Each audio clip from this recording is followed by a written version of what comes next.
이슈가 머니.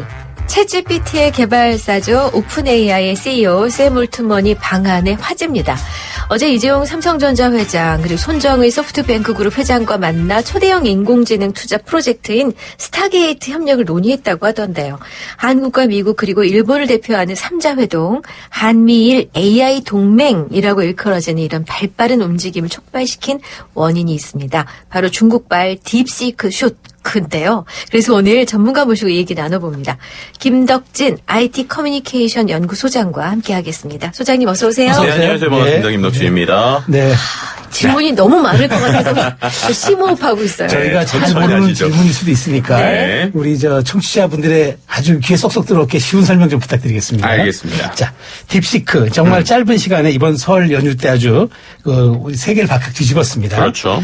저비용, 그다음에 오픈 AI의 챗 GPT급 AI를 내놓아서 정말 미국 월가와 실리콘밸리를 발칵 뒤집었는데 일단 좀 딥시크가 뭐고 거기에 뭐 R1 뭐 이런 게 붙던데 네. 그건 좀 뭔지 설명 좀 부탁드릴게요. 이거를 이제 좀 이해하기 위해서 네. 우리가 챗GPT랑 한번 비교를 해볼게요. 네. 워낙 챗GPT 유명하니까. 네. 챗GPT 처음에 나왔을 때 GPT 뭐 3, GPT4 막 그렇죠. 이런 얘기 했었는데 네. 요즘에 보면 GPT4 다음에 GPT5가 나오는 게 아니라 네. 안 나왔고요. 네. GPT-O1, 뭐 O3 뭐 이렇게 붙는 거 한번 보셨을 거예요. 네. 그럼 이제 우리가 생각할 때 아니 왜 GPT가 처음엔 3, 3.5, 4가 나오다가 왜 5가 아니고 5원이지? 이렇게 할 수 있잖아요. 네. 그게 AI가 크게 똑똑해지는 방식이 두 가지가 있는데 네. 하나는 학습을 시키는 거예요. 네. 그러니까 우리로 치면 수학으로 비교를 하면 네. 수학 문제를 그냥 계속 주고 공부를 계속 시키는 거 이게 이제 학습이에요. 네네. 그런데 지금까지 이제 GPT 3, 4 이런 건 학습을 많이 시켰던 거예요. 아하. 그런데 이제 문제는 학습만 계속 시키는데 얘가 어느 이상 똑똑해지는 게 한계가 올 때가 있다는 거예요. 예를 들면 수학 문제를 네. 우리가 이 AI한테 그냥 사람이라고 쳐볼게요. 사람한테 수학 문제를 많이 주면 똑똑해질 거니까 네. 수학 푸는 법도 안 알려주고 초등학교 1학년 거 줬다가 고등학교 3학년 거 줬다가 중학교 2학년 거 줬다 그러면 되게 공부할 때 어려울 거잖아요. 그렇죠. 그래도 어느 정도는 공부는 할 거잖아요. 네. 그런데 이제 이렇게 하는 게 어느 순간 한계가 있는 거예요. 그래서 얘한테 공부를 더 시키려고 아무리 많은 수학 문제를 계속 줘봤자 얘가 잘 못하는 거예요. 그런데 그럴 때 어떤 생각을 하는 거냐면 야 그럼 얘한테 하는 방법을 좀 알려주자. 그러니까 쉽게 말해서 지금까지는 수학 푸는 방법을 안 알려주고 그냥 막 문제만 줬는데 네. 예를 들면 우리가 학원에서 배우는 것처럼 과외를 시켰구나. 근해 공식은 이런 거고 추론하는 방식은 이런 거야라고 하는 걸 보통 우리가 추론이라고 해요. 추론. 네네. 그러니까 여기에 있는 데이터를 학습한 걸 갖고 자기가 이제 이렇게 하는 거야라는 거 알려주는 건데 지금까지 이제 챗GPT 3.5, 4 이런 건 계속 공부시켰던 거고 네. 5원이라는 모델은 이제 네. 그한테 그렇게 공부하는 방법, 추론을 알려준 거예요. 아하. 근데 이제 추론을 알려주기 위해서는 생각해 보시면 정말 많은 전문가들이 걔한테 막 이런 공식도 알려줘야 되고 막 그래야 될 네. 거잖아요. 자, 이런 녀석이 있다 보니까 지금까지 오픈AI 챗GPT가 3, 4 같은 것들은 다른 회사들도 비슷하게 만들었었어요. 아하, 그런데 예. 이 추론을 하는 모델, O1이라는 거는 지금까지 오픈AI만 만들었고 우리가 알고 있는 네이버도 못 만들었고 클로드도 못 만들었고 막 그러고 있던 거예요. 근데 그 상황에서 딥시크라는 녀석이 나온 건데 네. 딥시크도 그래서 크게 두 가지는 아닙니다. 말씀드린 것처럼 챗 GPT 버전처럼 학습을 한 애. 얘가 이제 네. V3라는 모델이고 네. 이 녀석이 작년 12월에 나왔어요. 네. 근데 작년 12월에도 챗 GPT급으로 똑똑한 애가 나왔네. 네. 그래도 얘는 아직도 얘도 추론을 못하네. 이러고 네. 있었거든요. 예, 근데. 근데 이번 설 연휴 때 딥시크 R1이라는 녀석이 나왔는데 이 녀석은 추론을 하는 거예요. 그래서 챗GPT 5원이 하듯이 얘가 어떤 방법을 깨달아가지고 스스로 뭔가 똑똑한 풀이법들을 하기 시작하는 네. 이 녀석이 이제 나온 거예요. 네. 그러니까 이제 사람들이 이거 뭐야? 라고 했는데 중요한 건 이 방법이 예를 들면 우리가 이렇게 생각해보세요. 학원에 강남에 1타 강사가 있어요. 네. 그럼 그 1타 강사가 가르치는 방법이 되게 자기만의 노하우일 거잖아요. 그렇죠. 그래서 그런 걸 지금까지 챗GPT는 오픈을 안 했는데 네. 이번에 딥시크는 자기가 한 방법을 다 공개를 해버린 거예요. 그게 오픈소스라는 거예요. 네. 그래서 이제 자기가 논문에다가 야, 챗GPT 쟤네는 과외하는 방법 안 알려주고 있었는데 우리가 비슷하게 해봤더니 요렇게 했더니 쟤네 챗GPT가 5원에서 추론하는 방식이 돼. 그래가지고 그걸 논문에다가 상세히 쓴 거예요. 그러니까 이제 사람들이 보고 이거 우리도 해볼 수 있겠네? 라고 이제 생각을 하기 시작한 거고, 심지어 거기다 어떻게 했냐면, 야, 우리가 이렇게 해서 만든 결과물이 있거든? 네. 자, 챗GPT는 그거를 우리가 쓰려면 너네가 챗GPT에 돈 내야 되잖아. 네. 그렇죠. 우리는 그거를 작은 모델, 그러니까 이게 되게 큰 거는 인터넷 서비스에서 써야 되거든요. 네. 근데 이거를 컴퓨터에도 설치할 수 있을 소형 모델도 막 여러 개를 만든 거예요. 그래가지고 그 소형 모델을 제 컴퓨터에 받아서, 물론 큰 것보다는 성능이 떨어지지만, 네. 그 생각하는 노하우를 하는 거를 제 컴퓨터에서 설치해서 쓸 수가 있게 된 거예요. 네. 그러니까 이걸 보고 전 세계에 있는 사람들이, 아니, 챗GPT가 지금까지 혼자서 그렇게 엄청난 돈을 써서 만든 거에 노하우도 있고 우리가 쓰려면 막 돈도 내야 되는 거였는데, 아니 저 회사가 갑자기 그 방법론도 다 공개를 하고 공짜로 그것도 막 공짜로 다운로드 받을 수 있게 네. 하고 막 이렇게 되니까 쉽게 말해서 전 세계가 뒤집힌 거다. 이렇게 좀 설명을 드리면 좋을 것 그게 같습니다. 추론한다는 게 강화학습인 거예요? 네, 그러니까 추론을 하는 방식인데, 그 추론을 하는 방식, 그 강화학습 말씀하셨으니까 얘기를 드리면, 이 방식도 원래는 되게 돈이 많이 드는 방식인데, 이번에 이 녀석들이 공개한 걸 보면 돈을 들들이는 방식으로 또 공개를 한 거예요. 그러니까 기존에 이제 말씀드리면 이런 겁니다. 이제 그 챗GPT 5원이라는 녀석이 똑똑해지게 하기 위해서 아까처럼 수많은 노하우 같은 거를 이제 알려준 거잖아요, AI한테. 알려줄 때 전문가들이 직접 사람들이 이렇게 하는 거야, 저렇게 하는 거야, 이렇게 하는 거야 막 알려주는 거예요. 그럼 그렇게 하려면 사람들이 투입이 돼야 되니까 실력 있는 사람들이 계속 알려줘야 되고 시간도 많이 들고 돈도 많이 들 거잖아요. 네. 그러면 사람들을 안 쓰고 네. 이 강화학습을 할 수 있는 방법이 없나? 라고 이제 생각을 한 거예요. 예. 그래서 이제 이 녀석들이 R1이라는 서비스랑 R1 제로라는 이 두 가지를 가지고 뭘 한 거냐면, 이것도 좀 비교를 하면, 시험을 만약에 수학 문제를 이제 우리가 중간고사를 봤다고 생각해 보세요. 네. 자, 그리고 나면 나중에 선생님이 네. 풀이법이랑 답을 알려줄 수도 있지만 네. 보통 친구들이 시험 끝나고 나면 자기들끼리 답안지 맞춰보잖아요. 그렇죠. 답안지 맞춰보는 것처럼 선생님 정답 없는 상태에서 얘네들한테 문제를 AI한테 내가 네 명한테 풀어보라고 한 거예요. 네. 근데 네 명이 답도 내고 풀이 과정도 낼 거거든요. 예. 그럼 답하고 풀이 과정을 자기들끼리 맞춰보게 한 거예요. 쉽게 말해서. 그럼 자기들끼리 맞춰보니까 대충, 야, 우리가 봤더니 한 3번인 것 같아. 그럼 이제 3번인 사람들한테는 1점, 3번이 아닌 사람은 0점 이렇게 평가를 하게 해요. 근데 지금까지 그것뿐만 아니라 얘네가 풀이 과정도 같이 비교를 해보는 거예요. 야, 풀이 과정을 봤더니 넌 풀이 과정 없이 찍었네. 야, 찍은 애는 0점. 야, 풀이 과정 괜찮은 것 같아. 얘는 0.5점. 이렇게 더하는 거예요. 그럼 자기들끼리 계속 논의를 하니까, 야, 이게 우리끼리의 정답인 것 같아. 라고 하는 거를 답지, 전문가 없이도 만들어내는 거죠. 그럼 그렇게 해가지고 계속 얘를 공부를 시키는 거예요. 계속 공부를 시키니까 어느 정도 사람이 없는데도 꽤 그럴듯한 답을 하는 거예요. 네. 이게 이제 딥시크 R1의 제로 버전인데, 네. 이걸 했더니 꽤 그럴듯하게 나오는데, 문제는 우리끼리 아무리 맞춰봤자 네. 답이랑 완전히 이상할 때도 있잖아요. 네. 자기네들끼리 많이 맞췄다고. 네. 그러다 보니까 얘한테 한 번 더 앞에다가 공부를 시키는데, 어떤 공부를 시키냐면, 그 전에 챗GPT는 예를 들면 전문가가 한 10,000명이서 계속적으로 공부를 하나하나 시키고 있었으면, 네. 그렇게 하는 게 아니라 우리 10,000명까지는 안 되니까 한 10명 정도의 정답지를 먼저 주는 거예요, 얘네한테. 시험 보기 전에. 시험 보기 전에, 야, 이게 공식이야? 이게 정확하게 이렇게 하는 거야? 이렇게 주고, 그 다음에 또 얘네한테 시험을 보게 하는 거예요. 그럼 얘네들끼리 또 치번에서 답안지를 맞춰볼 거잖아요. 그러면 정답을 아예 몰랐을 때보다는 정답을 조금 잘 알거나 방법들을 잘 주고 나서 그 다음에 자기네들끼리 시험 문제를 풀라고 하면 조금 더 정답률이 올라갈 거잖아요. 그렇게 하는 걸 해봤더니 결국에는 자기네들의 테스트 결과로 말씀드렸던 챗GPT 5원 네. 정말 많은 사람들이 계속적으로 전문가가 맞힌 거랑 비슷한 수준이 나오더라. 그렇게 해서 우리가 비용도 줄였고 효율화도 했고 우리가 했으니 자 이거 여러분들로 한번 테스트해보세요 라고 이제 낸 겁니다. 무료로 공개를 한 거군요. 네. 근데 그 딥시크 개발 비용이 558만 달러, 우리 돈으로 약 78억 원 정도? 오픈 AI 아버지를 불리는 샘 몰트먼은 딥시크에 비해 가성비가 인상적이다라고 했거든요.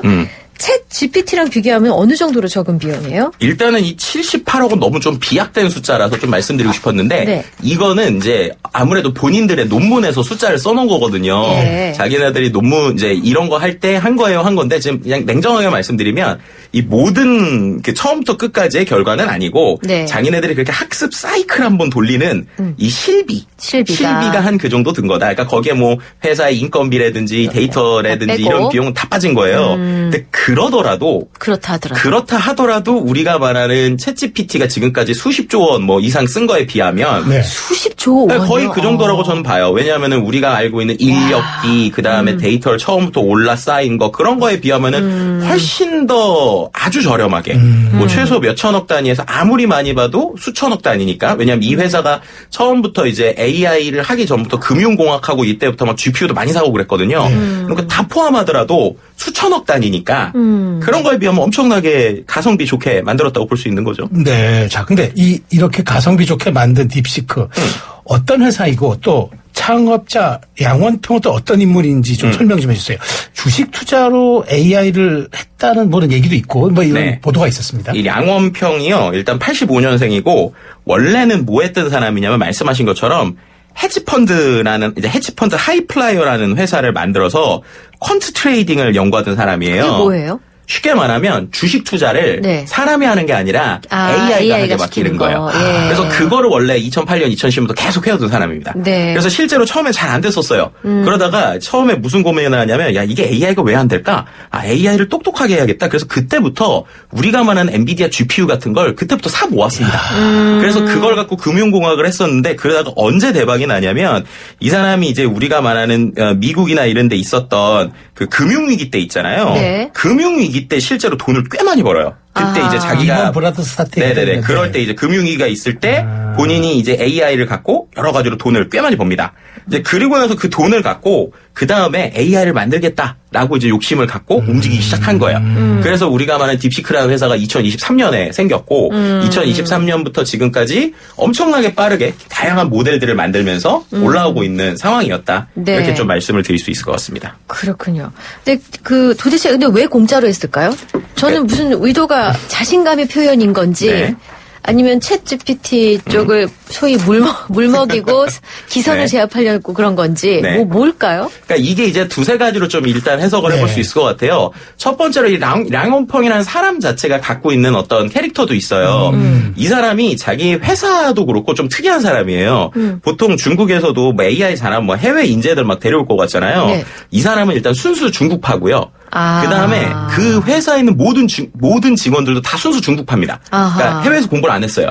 그리고 또 재밌는 게 애국심을 그죠? 네, 뭐 그런 네, 것들도 있죠. 거예요. 그러니까 네. 국가와의. 그리고 네. 또 두 번째는 이 회사에 있는 모든 친구들이 경력이 오래된 친구들이 아니에요. 네, 막 20대 초반, 막 1, 2년 차 이런 사람을 일부러 뽑아요. 네. 왜냐하면 자기가 생각할 때 새로운 변화가 있을 때 기존에 있는 고정관념이 있는 사람은 안 된다. 안 된다. 그래서 새로운 개념으로 계속 가야 된다. 그러면서도 이제 본인이 AI를 통해서 이런 걸 할 수 있다는 신념이 있다 보니까 본인들이 능력들이 이 정도 있다라는 걸 보여주고 싶은 그런 계기가 일단 첫 번째로 있을 것 같고요. 네. 두 번째로 말씀하셨던 이제 중국에서 계속 정책적으로 AI 산업을 키우면서 우리가 이렇게 AI를 엄청 잘하고 있다라는 관점이 있거든요. 네. 그럼 그런 관점에서 만약에 이걸 무료로 안 풀었으면 네. 이렇게까지 사람들에게 이슈가 안 됐을 당연히요. 거예요. 그렇죠. 예, 돈 예. 받고 있으면 네, 뭐 그렇죠. 안 됐겠죠. 왜냐하면 지금 챗GPT가 그렇다고 그 딥시크 아론이 챗GPT를 완전히 능가하느냐 그렇진 않아요. 왜냐하면 챗GPT에는 이미 여러 가지 기능들이 있거든요. 네. 그런 기능들이 딥시크에 있진 않아요. 그래서 네. 아주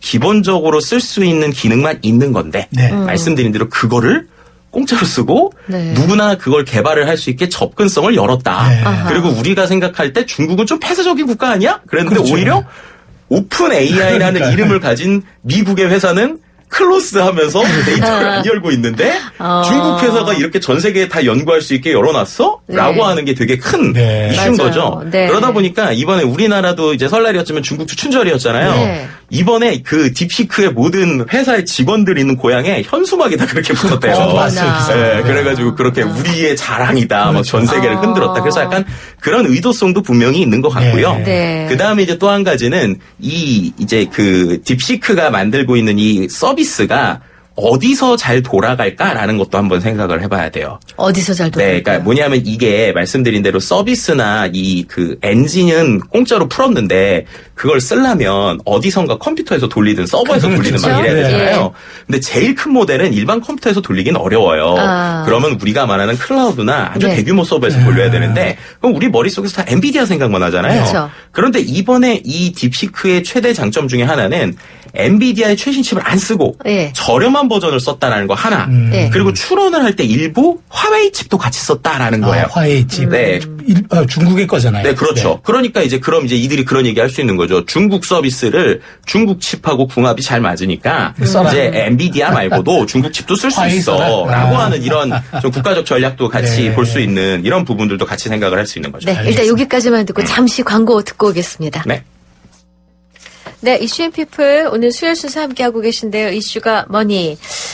김덕진 IT 커뮤니케이션 연구소장과 함께 지금 저희가 평소에 다루기 어려운 내용을 하고 머리가 복잡합니다. 네. 어쨌든 모시고 하나하나 배우고 있습니다. 챗GPT와 딥시크 얘기인데 그럼 딥시크랑 챗GPT한테 동일한 질문을 했을 때 어떤 답이 나오는지도 한번 네. 실험해 보셨나요? 뭐 여러 가지 해보고 있는데요. 네. 이게 말씀드린 대로 중국의 언어 모델이잖아요. 네. 그러다 보니까 상대적으로 학습한 데이터가 중국 데이터가 많을 수밖에 없어요. 그렇겠죠. 네. 답변을 한국어로 하더라도 일단 기본적인 데이터가 중국 데이터이다 보니까 전 세계 사람들이 가장 많이 하는 테스트 중에 하나인데 네. 이 딥시크한테 시진핑이 어떤 사람이니 뭐 이런 걸 지금 물어보는 거예요. 그래도 뭐래요? 네. 네, 그렇게 물어보면 얘는요 답변을 다 회피해요. 딥시크는. 민감한 문제 피해가는구나. 네, 예를 들면 얘한테 이 질문에 대해서 어떻게 접근해야 될지 모르겠어요. 수학이나 코딩 같은 분야 얘기해 주세요. 이렇게 얘기를 해요. 진짜 피하는 거야. 네, 근데 뭐 챗GPT는 이제 여러 가지 인터넷 검색 결과를 가져와서 이제 시진핑에 대해서 얘기를 하기도 얘기하겠죠? 하고 예. 심지어 제 주변에 하도 많이 물어보니까 얘가 저 좀 그만 괴롭히세요. 이렇게 답변 나오는 그런 것들도 있어요. 어머나. 딥시크가. 네, 그럴 정도로 이제 서비스 기반에 있는 것들이. 시크하네. 네. 이제 그렇게 얘기하는 것도 있고. 그 다음에 또 하나 재밌게 해본 게 이제 뭐 한일 문제에 대한 것도 뭐 독도에 대해서 어떻게 생각하냐 네. 이런 걸 물어보면 오히려 그 부분은 챗GPT는 좀 중립적으로 얘기를 해요. 여러 가지로. 근데 이제 제가 이제 그 딥시크한테 물어봤을 때는 이 녀석한테 제가 아까 올라오기 전에 좀 물어봤었는데 역사적인 얘기를 하면서 뭐 실효적 지배로 한국이 있고 역사적 근거는 이렇게 되고 국제법적 논리는 어떻게 되고 국제사회의 입장이 어떻게 되고 현재 상황은 그렇게 되는데 결론 이래가지고 독도는 역사적 기록, 국제법, 실효적 지배 모두 그러면서 딱 진하게 대한민국의 고유한 영토입니다 이렇게 얘기를 하고 깔끔하네. 네, 일본의 똑똑하네. 입장은 과거 식민 지배의 부당성을 은폐하려는 정치적 의도로 볼 수 있다. 한국은 독도 문제에 대한 단호한 입장을 유지하고 있다 이렇게 얘기를 하더라고요. 깔끔하네 그 또. 부분은 네. 똑똑하네. 그래서 그런 부분들도 있고 이제 뭐 그 외에 추론을 뭐 계산이나 이런 것들에서 네. 좀 아무래도 딥시크라는 모델 자체가 가지고 있는 특성이 이 오픈 AI 챗GPT보다 좀 더 효율성 있게 만들었다는 거거든요. 근데 효율성 있게 만들었다는 건 약간 좀 이 내용을 좀 압축적으로 만들었다라고도 좀 표현할 수 있다 보니까 잘하는 분야도 있지만 못하는 분야는 조금 더 못하기도 하고 뭐 계산이나 코딩 같은 경우는 꽤 잘하더라고요. 일반 대중에게 접근하기에는 딥시크가 유리한 점이 많다는 뜻일까요? 제가 이렇게 말씀드릴 수 있을 것 같은데 그 설 연휴 초반까지만 해도 네. 딥시크가 더 똑똑했거든요. 무료고. 네. 그랬는데 이 오픈 AI의 샘 알트먼도 네. 확실히 비즈니스맨인 게 네. 처음에 딥시크가 나오자마자 샘 알트먼이 자기 SNS에다가 네. 저거 되게 가성비 좋은 모델인 것 같다. 그런데 막 특별해 보이지는 않고 우리도 비슷한 서비스 낼 거야 이랬거든요. 예. 실제로 한 4일 전. 네. 그러니까는 설 연휴 지나자마자 네. 챗GPT가 또 새로운 버전을 냈어요. 그래요? 네, O3라는 버전을 냈습니다. 네. 제가 깐 건 그거야. 아니, 챗GPT 안에서 고를 수가 있어요, 모델을. 네. 모델을 고를 수 있는데 그 모델 중에 O3 미니라는 게 있거든요. 근데 이제 중요한 건 뭐냐면 원래 이 O3 미니도 유료 사용자한테만 하려는 게 원래 네. 네. 계획이었는데 이번에 무료가 딥시크가 됐군요. 나와서 무료로 바뀌었습니다. 무료로 그렇군요. 바뀌었어요. 아니 우리 네. 최세영 평론가도 네. 챗GPT 쓰시잖아요. 뭐 설에 제가 시도를 해봤어요. 우리 김경진 그렇군요. 의원이 네. 쓴 책을 바탕으로 제가 해봤는데 유용하더라고요. 그럼요. 근데 얘가 제가 질문의 난도를 계속 높이니까 그 데이터도 계속 또 올라가더라고요. 네, 그래서 맞습니다. 이거 진짜 유용하다는 생각이 들었는데 해보셨어요? 저는 어제 깔았어요. 어제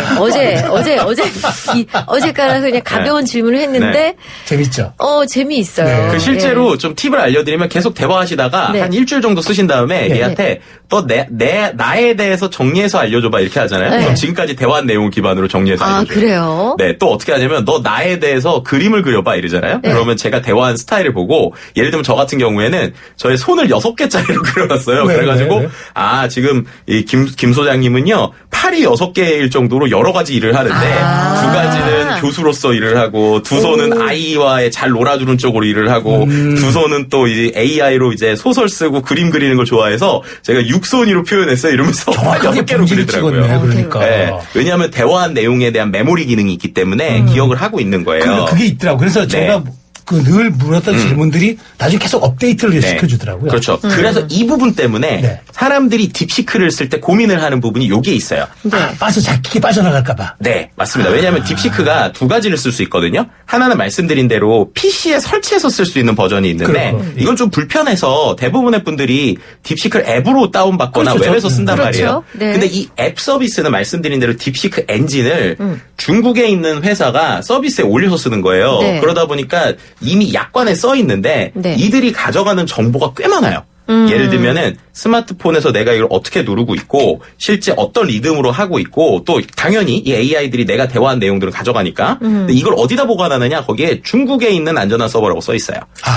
중국에, 네. 중국에 안전하지 않은 서버 같은데. 네. 그러니까 국경 넘어가는 거니까 불안해지네. 네, 이제 불안하네요. 그런 부분들 때문에 지금 이제 전 세계적으로도 처음에 이 딥시크가 처음에 나왔을 때는 엄청나게 다운로드 수가 1위로 갔다가 국가들에서 이제 차단하는 국가들이 생기기 시작을 했거든요. 이게 뭐랑 비슷한 거냐면 틱톡이 그렇죠. 한때 미중 무역 논란이 있었잖아요. 있었죠. 중국에 서버 갔다고. 네, 네. 비슷한 거라고 보시면 돼요. 그래서 이제 딥시크 역시도 중국 안에서의 가이드라인을 가지고 있다 보니까 이 서비스에 대한 문제가 되는 것이 아니냐라는 거고요. 그래서 말씀드린 대로 지금 시점에서 그러면 공짜로 뭘 쓰시면 돼요? 라고 물어보면 저는 챗GPT 공짜 O3 버전이 나왔으니까 그거 쓰시는 게 딥시크보다 더 똑똑하다. 그러니까 개인의 입장에서 보면. 네, 그렇게 얘기를 드릴 수 있는 거죠. 그렇군요. 아니 근데 이제 실제 좀 말씀하신 것처럼 네. 이런 부분 딥시크의 이런 부분들이 이제 말씀하신 대로 중국 내 서버에 데이터를 수집하고 저장한다고 돼 있으니까 앞으로 그러면 사실 틱톡도 좀 이렇게 하다가 트럼프 대통령이 틱톡을 오히려 그냥 약간 끌어안는 쪽으로 해서 다행인데 네. 약간 미국 국민들 같은 경우 뭐 우리도 그렇겠지만 정서적으로 거부감을 좀 가지지 않을까요, 미국 국민들이? 충분히 그럴 수 있다고 봐요. 네. 그런데 이제 아까 말씀드린 대로 이게 2개로 나눠진다는 건데 이제 이 딥시크라는 엔진을 어디다가 쓸 거냐. 근데 이 엔진 자체는 이제 오픈소스이고 전 세계 사람들이 다 뜯어보고 있으니까 네. 이거에다가 뭘 심지는 않은 것 같아요, 지금까지는. 예. 그래서 지금 어떻게 하고 있냐면 이미 마이크로소프트 같은 미국 회사들이 자기네 서비스 안에서 딥시크 이 엔진을 쓸 수 있게 설치들을 해놨어요. 그러니까 자기네 원 창고로 그냥 끌어들여온 셈이네. 그렇죠. 그러니까 이제 딥시크닷컴은 중국에서 하는 건데 네. 그 딥시크 엔진을 네. 자기네 마이크로소프트의 클라우드에 설치를 해서 사람들이 챗GPT도 쓸 수 있지만 이 녀석도 쓸 수 있게 하고 막 그런 식인 거예요. MS가. 네. 그리고 MS뿐만 아니라 이미 아마존도 그렇게 하고 있고 막 그러고 있거든요. 안전장치가 되긴 하겠네요. 그렇죠. 이제 이 부분이 이제 우리에게 주는 시사점은 뭐냐면 네. 그래서 이 엔진을 네. 우리나라 기업이라고 치면 만약에 우리나라 기업이 뭐 우리가 말하는 IT 뭐 카카오나 네이버 빼고 나머지 회사들이 뭔가 AI 막 챗GPT 같은 걸 만들고 싶잖아요. 네. 근데 챗GPT 자체를 만들려면 너무 돈이 많이 든단 그러니까요. 말이에요. 그리고 어차피 그 회사는 그게 중요한 게 아니라 그걸 엔진으로 놓고 거기에다가 뭐 AI 서비스도 붙이고 막 이러고 싶은 거잖아요. 네. 그럼 그런 데들은 이런 오픈소스형 이 딥시크 같은 거 요런 거를 설치받아서 그러니까. 그 안에다가 우리 회사 데이터를 넣어가지고 움직일 수 있는 이런 이제 가능성이 열리고 있다. 이게 어떻게 보면은 이번에 전 세계 사람들이 가장 놀란 부분이죠. 딥시크가 그걸 네. 허락하지 않거나 허락하거나 하는 권한이 없어요? 네, 왜냐면 오픈소스를 이미 풀었기 때문에. 풀었으니까. 네, 그럼 이제 전 세계 사람들이 그걸 지금 다 뜯어보면서 검증을 하는 거예요. 그래서 생각보다 이 딥시크가 뜯어봤더니 보안에 좀 취약한 것 같네? 이라는 것들 지금 나오고 있거든요. 근데 그럼 보안에 취약한 거를 딥시크 쪽에서 고치는 게 아니라 다른 연구자들이 고친 버전을 또 올릴 수도 있고. 그렇군요. 막 그렇게 할 수 있는 부분이 이제 좀 특이한 부분이라고 볼 수 있는 거죠. 근데 이제 문제가 우리나라는 옛날부터 인적 자원 했잖아요. 네. 근데 한국은 전교 1등이 의대 가고 중국은 공대 간다고요. 그러니까 이게 좀 안타까운 얘기인데요. 네. 제가 앞서서 아까 이 딥시크가 중국 이제 본토 사람들로 그러니까, 했다고 했잖아요. 네. 그럼 되게 경쟁력이 없다고 생각할 수 있는데 절대 그렇지 않아요. 왜냐하면 이미 전 세계의 공대 순위 한 50위권을 보면 절반이 뭐예요? 3분의 2 이상이 거의 중국입니다. 그러니까 우리가 말하는 미국이 옛날처럼 막 엄청 잘하는 그게 아니라 공학 쪽, 특히나 AI 쪽에서는 중국 본토에 있는 그러니까 중국 본토에 있는 학교들이 훨씬 더 순위가 높기도 하고요. 유학을 가지 않고 중국에서만 네, 공부하는데도. 맞습니다. 이제 중국에 그만큼 엄청난 이 인재들이 많이 있어요. 왜냐하면 이제 그 중국이 정부에서 아마 10년 전부터 계속 이쪽에 투자를 해주고 있거든요. 맞습니다. 예, 그래서 예. 그 부분에서 우리가 딥시크만 봤지만 실은 딥시크 비슷한 언어 모델이 이미 중국에만 몇백 개가 있어요. 와. 그리고 그게 다 오픈 소스로 풀려 있어요. 네. 그러니까 그 중에서 아까 추론을 먼저 했다는 걸 놀랄 뿐이지 이미 비스무리한 게 되게 많았다. 네. 그래서 이제 우리가 전 세계가 이제 충격을 받았을 뿐이다. 네. 라는 게 이제 좀 우리 입장에서 보면 좀 씁쓸한 부분도 있는 거죠. 이미 저변은 충분했다. 네네네. 그럼 우리 어떻게 해야 돼요? 그러니까 그 부분에 있어서 이제 두 가지인 것 같아요. 첫 번째는 네이버랑 카카오가 지금 그래서 조금 방향성이 달라졌는데 네이버 같은 경우는 자체 언어 모델 챗GPT가 만들고 있었거든요. 네. 근데 추론 모델 잘 못 만들고 있었는데 방법이 나왔잖아요. 네. 그럼 그 방법을 보면서 따라하거나 연구할 수 있는 새로운 방안이 나온 거고 네. 카카오는 본인들이 AI 모델 만들고 좀 잘 안 됐어요. 네. 그래서 어제 우리가 말하는 오픈 AI랑 협업을 이제 얘기를 한 거예요. 그럼 이제 카카오 같은 경우는 자체적으로 언어 모델을 만드는 게 아니라 챗GPT와 제휴를 하면서 원래 자기네들이 잘하는 서비스 만드는 거 이쪽에 집중을 하는 거죠. 아. 왜냐하면 지금까지 AI로 그냥 대화하는 이 수준을 내가 봤는데 AI가 들어가서 그래서 기존 카카오 서비스가 어떻게 바뀐 거야? 확 놀란 게 없거든요. 이제 그런 거에 더 집중할 수 있게 협업을 하는 모델로 이제 두 가지 결로 좀 나눠져서 갈 것 같습니다. 우리 김 소장님은 IT 전문가시니까. 네. 자, 그럼에도 불구하고 이런 화제성에도 불구하고 딥시크의 한계는 여기에 있다. 이렇게 좀 분석을 해 주시면. 딥시크는 말씀드린 대로 사람들에게 놀라움을 준 상황이고요. 네. 이제 중요한 거는 딥시크만 이런 게 되는 게 아니라 딥시크로 인해서 딥시크를 뛰어넘는 다양한 모델들이 나올 수 있는 계기가 됐다. 아, 오히려 순기능이 많다고 보이는 네, 거군요. 오히려 볼 수 있는 거죠. 그래서 이제 아까 말씀드린 웹서비스단에 있는 해킹, 이제 그 중국의 데이터 넘어가는 거 말고 네. 지금까지 꽁꽁 숨겨져 있던 레시피 같은, 그러니까 어떻게 보면 챗GPT가 꽁꽁 숨겨놨던 그러니까 걸 자기들만의 네, 기술이 그걸 있는데. 전 세계에 딱 오픈을 해버렸기 때문에 오히려 우리 관점에서 보면 이때 투자를 하면 옛날에 치면 수십조 투자해야지 가능했던 게 뛰어넘는 거잖아요. 수백억 대에서도 가능할 수 있는 그러니까. 가능성을 보여줬다는 게 지금 가장 큰 거예요. 그러니까 지금 전 세계가 이거 보자마자 야, 지금 투자해야 가성비가 좋아. 지금 투자해야 우리가 저 미국이 네. 앞에서 막 돈 쓰면서 했던 거 이제 따라갈 수 있어라는 타이밍이거든요. 그렇군요. 지금 진짜 투자해야 됩니다. 지금. 근데 이제 딥시크가 중국 정부의 정책이나 기조에 맞춘 뭐 어떤 제한적인 내용을 말하는데 그친다면 이거는 시장 확장성에 제한이 되지 않겠어요? 맞습니다. 네. 그렇기 때문에 말씀드린 것처럼 이게 오픈소스라고 그랬잖아요. 네. 이 녀석이 이상한 말을 하는 걸 저희가 데이터를 추가하면서 고칠 수가 있다는 거예요. 그럼 이제 우리가 말씀드린 대로 완전히 공부 처음부터 하는 걸 만들기 어려우니 지금 있는 거 갖고 와서 걔가 한국어 잘 모르면 한국 데이터 더 넣어주고 우리 회사 데이터 넣어주면서 우리가 우리만의 엔진을 제대로 만들 수 있다. 그러니까 그 방법을 사람들에게 제시한 것뿐만 아니라 너네가 처음부터 하면 돈이 많이 드니까 이 엔진을 우리가 너네 누구나 쓸 수 있게 기본 엔진 네. 줄게 라고 한 거라고 보시면 될 것 그러니까. 같아요. 그렇군요. 네. 저 근데 우리는 그런 걸 먹을 수 있을 만큼 생성형 AI 기술력 수준이 어느 정도까지 왔다고 보세요? 그 어떻게 보면 기업 내부로 보면 어쨌든 우리처럼 챗GPT 비슷하게 언어 모델을 전 세계에서 만든 이렇게 큰 서비스하는 나라가 전 세계 7, 8개밖에 없어요. 아, 그래요? 네, 그래서 우리나라가 그래도 투자 대비해서는 이제 잘 하고 있는 건데 네. 문제는 딥시크가 되게 돈을 적게 썼다라고 하지만 실제로 딥시크가 가지고 있는 GPU의 양이 우리나라 전체가 갖고 있는 것보다 많을 수 있다는 추정들이 나오고 있어요. 그럼 중국의 한 회사가 GPU를 갖고 있는 게 그만큼 많은데 반대로 우리가 AI 투자 많이 한 것 같지만 반대로 말하면 투자 거의 안 한 거예요. 그런 상황에서 이 정도 한 게 대단한 거고 그럼 지금 오히려 그렇게 예전보다 비용을 덜 쓰면서 할 수 있을 때 이때 좀 집중해서 투자를 안 하면 오히려 이제 가성비 좋은 애들이 막 중국에서 나오고 막 프랑스에서 나오고 막 그럴 거거든요.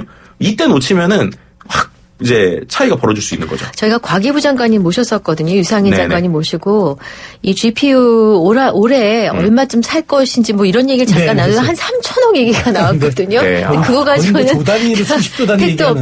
없다는 이거 많이 늘려야겠다는 생각이 듭니다. 1970님 질문 하나 들어왔어요. 네. 근데 오픈소스 하면 딥시크 개발사는 뭘로 수익을 내나요? 아, 정말 중요한 질문이신데요. 네. 딥시크가 아까 말씀드린 대로 이거를 했어도 엄청 큰 서비스 돌리려면 이거는 저희 컴퓨터에서 안 되잖아요. 네. 그래서 딥시크가 어떻게 하냐면 이 큰 서비스에서 빌려서 쓰는 거. 그러니까 API라고 우리가 대여료. 표현하는데 아. 대여료로 하는 거는 돈을 받습니다. 그러니까 개인 레벨 말고 기업에서 단위, 엄청 큰 큰 단위, 모델 기관 단위. 네, 그거 할 때는 빌려서 쓰는데 이 부분이 챗GPT보다 한 3분의 1 정도 저렴해요. 아, 그래요? 네, 그래서 이제 그런 부분에서도 이제 가성비가 좋다는 얘기가 나오는데 네. 네. 중요한 거는 그렇게 되면은 이제 우리에서 불안한 거는 그럼 걔네들이 이 가성비 좋게 주면서 우리 데이터로 뭘 할까? 이거에 대한 불안감은 여전히 좀 있다. 뭐 그렇죠. 이렇게도 말씀드릴 수 있을 것 그렇죠. 같습니다.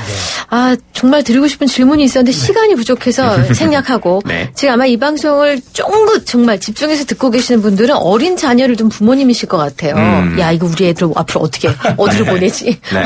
조언을 좀 해주세요. AI는 할 게 되게 무궁무진할 것 같아요. 네. 왜냐하면 이번에 딥시크도 결국 뭐의 포인트냐면 이게 특정 영역이 아니라 누구나 쓸 수 있게 열리기 시작한 거거든요. 네. 그렇다면 꼭 AI 전공이 아니더라도 네. 다양한 분야에서 이 기술을 어떻게 합칠 수 있을까를 생각하면 되게 다양한 시장이 열린다. 마치 앱스토어 처음 생겼을 때 앱이 되게 여러 가지가 그랬죠. 나왔잖아요. 네. 그런 것처럼 누구나 AI를 갖고 서비스를 만들 수 있는 시대가 열리고 있다. 아하. 이렇게 좀 설명드리면 좋을 것 같습니다. 알겠습니다. 네. 자, 여기까지 듣겠습니다. 오늘 이슈가 뭐니? 김덕진 IT 커뮤니케이션 연구소장과 함께 했습니다. 소장님 감사합니다. 잘 들었습니다. 감사합니다. 네.